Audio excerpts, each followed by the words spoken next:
Fala, sábio, no vídeo de hoje eu vou te contar a história de São João de Brito.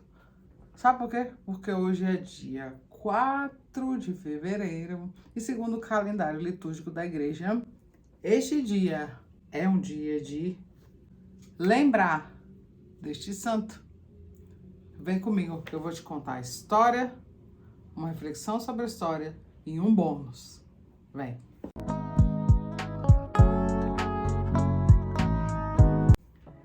Sábio do céu, fevereiro chegou e com ele mais santos no meu processo de descobrir os santos do dia e descobrir como a Igreja Católica nos chama à prontidão a partir deles.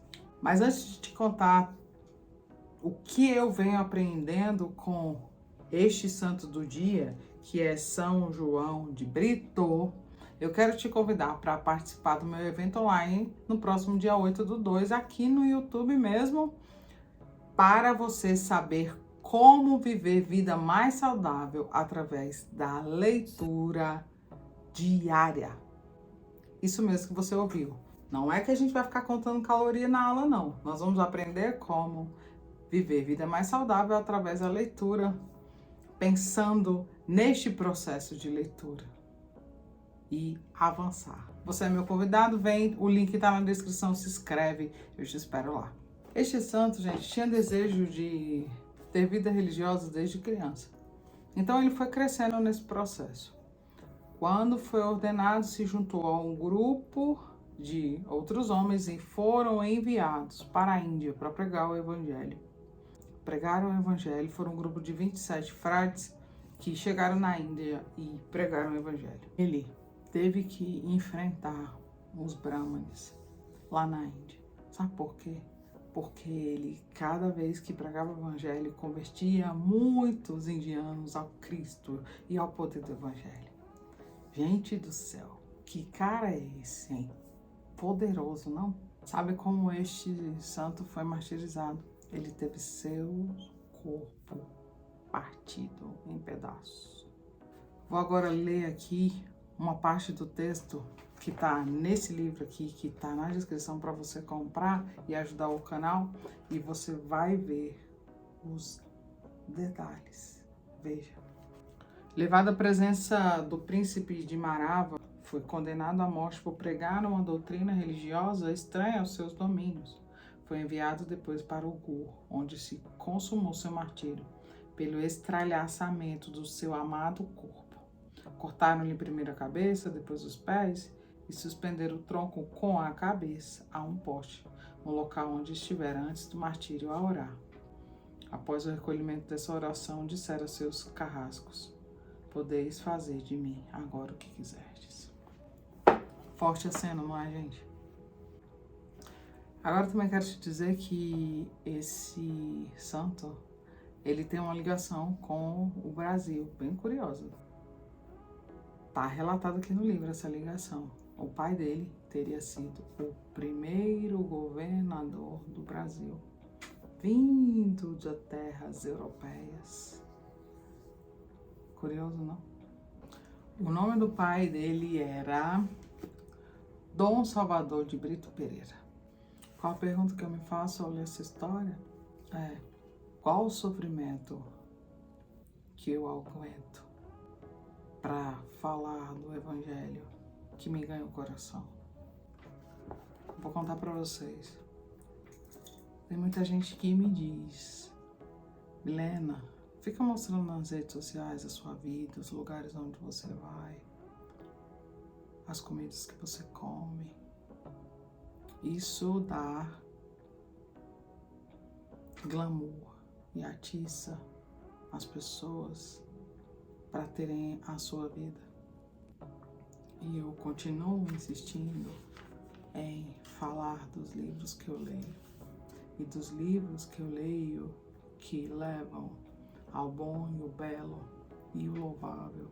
Isso para mim é um sofrimento, porque eu queria, de uma forma maior, mais rápida, alcançar as pessoas e falar assim, olha, você tem uma vida mais saudável se você ler livros que alimentem a fé do cristão, que alimentem o espírito do cristão. Eu queria, de uma forma muito rápida, mas eu preciso aguentar o sofrimento de ir de pouquinho em pouquinho até chegar onde Deus quer que eu chegue. Numa mensagem sobre leitura diferente de muitos outros. É um sofrimento. Eu não vou ficar exibindo nada da minha vida porque não é a minha vida que é o foco. O foco é uma vida de leitura que seja saudável para alimentar o meu ser eterno e elevar o meu ser eterno, que é diante do que este santo passou. Nada. Ah, porque você vai demorar a crescer. Vou demorar a crescer. O foco é ajudar as pessoas com a visão da saúde espiritual na leitura, com a visão da saúde física na leitura. Isso é um arranhão diante do que o santo do dia 4 de fevereiro passou. Mas o fato é o seguinte, quero que as pessoas leiam livros que falem do Evangelho. É verdade, eu leio livro de negócios, eu leio livro de vendas e tá tudo bem. Eu leio livro de branding, eu leio esses livros, mas o fim último não é aquilo. O fim último é o meu viver em conformidade com o Evangelho. Eu não posso me colocar em primeiro lugar das coisas que eu vivo, o que eu faço, ou o que eu compro ou deixo de comprar, exibindo isso. Em primeiro lugar é o Evangelho. E o que essa história me mostrou é que pessoas muito antes de mim pensavam no Evangelho em primeiro lugar. E por isso eu lembro delas, eu faço memória delas. Conhecer essa história me possibilitou fazer essa reflexão. E eu tô aqui falando com você. Pensa nisso, naquilo que é bom, belo e agradável. Na hora da sua leitura, pense nisso, busque isso. Para de se envolver com o que não te faz crescer, com o que não é bom, não é belo, não é agradável.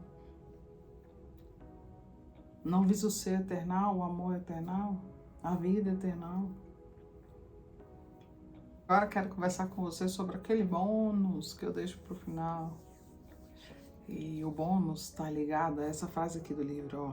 Aos 9 anos de idade, tornou-se pajem na corte do El-Rei. Mas o que tem isso de mais? Você pode estar se perguntando. Tem muita coisa. A palavra pajem. Na sua cabeça já deve vir aquela cena de casamento, né? Onde vem um menino andando antes da noiva. Não é isso? Vem esse símbolo na sua cabeça. Beleza.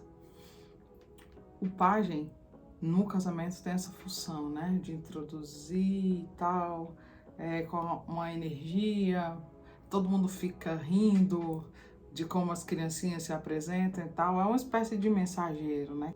O Santo João de Brito, quando criança, já era pajem do rei, né? Quando adulto, era pajem do Rei dos Reis. Ele foi lá na Índia anunciar o Rei dos Reis. Antes ele anunciava um rei. Pensa aí na sua cabeça, ele está anunciando a mensagem do Evangelho e converteu muita gente com a sua vida, com a sua história. O pajem do casamento traz só uma coisa simples na sua cabeça, mas isso é muito mais profundo. E eu queria te incentivar a ser pajem da mensagem do Evangelho. Mas como, Milena? Ixi, gente.